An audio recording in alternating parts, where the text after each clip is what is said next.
Welcome back to DXB Today. If you've just joined us, we're on the subject of family businesses. If it's something you're in or something you're thinking about, this is definitely the episode for you. And we are very excited to join our next guest in the studio, talking about balancing the old traditions with modern practices. We're going to ask our next guest, Farida El Agami, all about it. She is the general manager of the Tharawat Family Business Forum. Farida, thank you so much for being with us. Pleasure. Thank you so much for having me. So I'm sure you've been listening to some of the insights, especially here from Adil. Of course. If somebody's thinking about getting into a family business, thinking about getting into business with their brother or their father, what's the first thing you should tell them they should think about?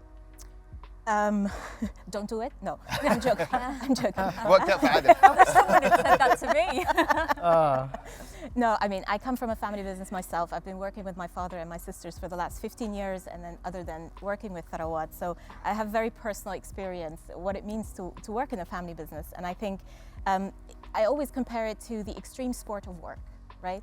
It's like bungee jumping. On the one hand, it's the most exhilarating, crazy thing you can do. When it works, it's amazing. But it's also anxiety inducing. So, you have to be prepared for extremes, and you have to be prepared to get to know your family members from a very different angle. That's what happened to me. I thought I knew my sisters. I'm the eldest, so clearly I'm always right. And when I got to work with them, I had to see them as colleagues. And, to shift that role, I think that was a big deal for us. Farida, I have to ask you this, because it's one thing, say for example, in Adil's situation, it's one thing having a father who's created something so wonderful, but there's also the pressure to then take it to another level. It's not just taking on an existing project, but also upscaling it. Absolutely. I want to talk to you about the emotions behind that, because this really comes into play. Family, we have a personal relationship, but a professional one as well.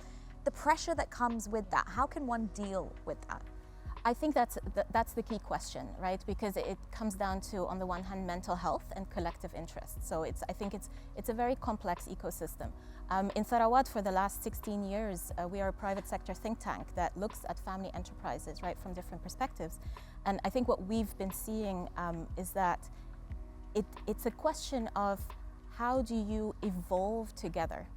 And to evolve together takes a lot of communication. And it takes a lot of actual personal growth as well. Because if you only grow but your ecosystem doesn't grow, it doesn't work. But if the ecosystem grows and you don't go along with it, it doesn't work either. So I think it has so much to do with self-knowledge, self-awareness, as well as, so you have to actually be emotionally very intelligent. And I think we underestimate that. We focus on the business, we want to make it work, and that's important, but I think self-awareness and emotional intelligence is key.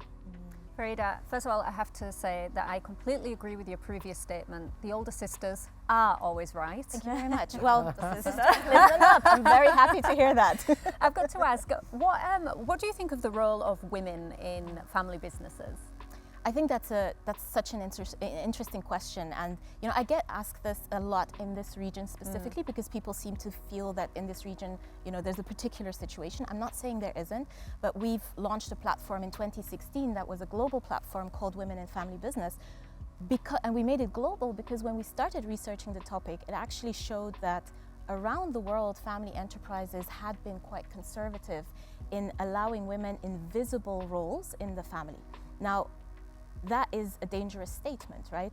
Because women have always had important roles in family enterprises. In the most traditional enterprises, when we dig, so for example, in the Gulf, we have 5th or even 6th generation family enterprises.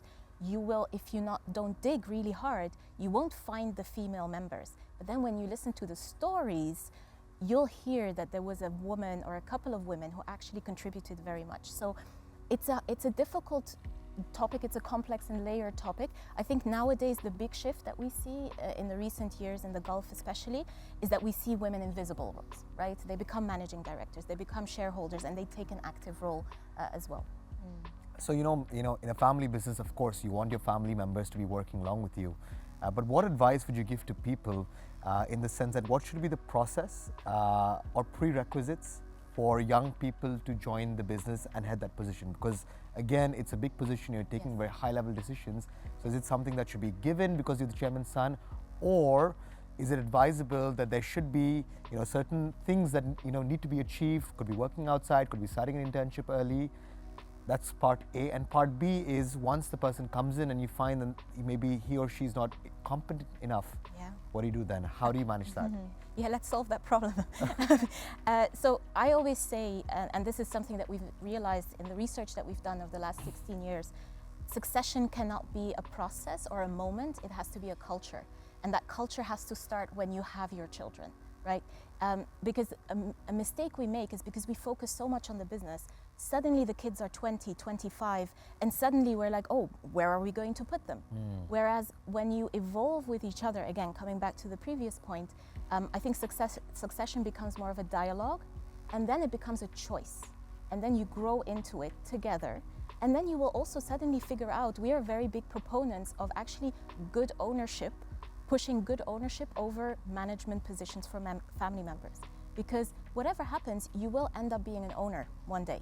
So make sure that you build capacity as owners, and then you can always decide, do you want to be a manager? Do you want to, take part in an active executive role or not? So we see it a little bit differently than that focus on people have to manage the business, right? Family members have to manage the business. I completely agree. I think with great power comes great responsibility. And I think people should not take that for undue advantage. So I think building up the foundation from a young age, because you have that benefit of a family business, I think that's very important as well. Absolutely.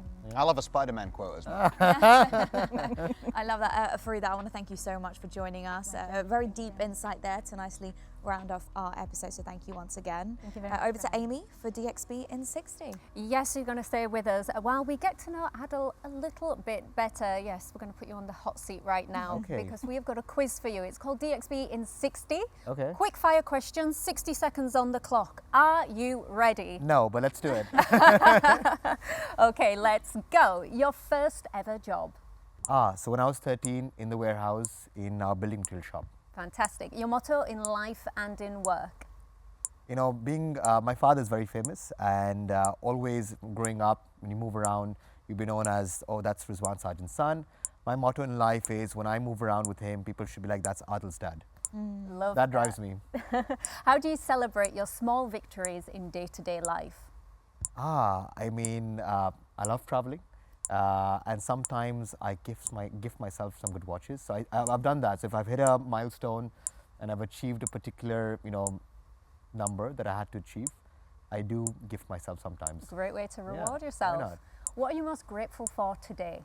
Oh, everything. I think I'm one of the luckiest people in the world. I'm grateful for my family. I'm grateful for my kids. I'm grateful for the fact that we live in the safest city in the world. And of course, super grateful to be in this beautiful position, with my mom and dad and in this family business where I can add value to the society as a whole. Okay, and last question for you, why Dubai? Because why not? Dubai is the best city in the world. I'm so lucky to have spent my entire life over here.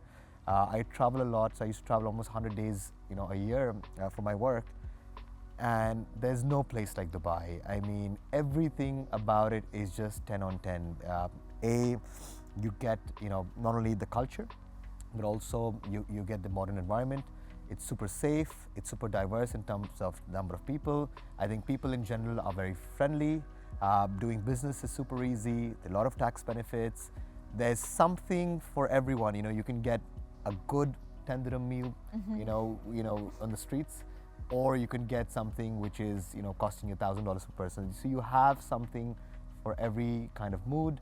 And it is the best city in the world. So It really is. Well, maybe I'm a little biased, but I think we all are. We all love this city. well, Adil, thank you so much to you and your family for helping this city become even more beautiful and for being with us on DXB today. thank you. I really enjoyed that, and thank you for having me. Absolutely. And Farida, thank you so much for joining us. And thank you for bringing in this literature. If you want to find out more of the services with Tharawat, then you can definitely check out some of these things. And thank you so much for being on the show with us. Thank you very much.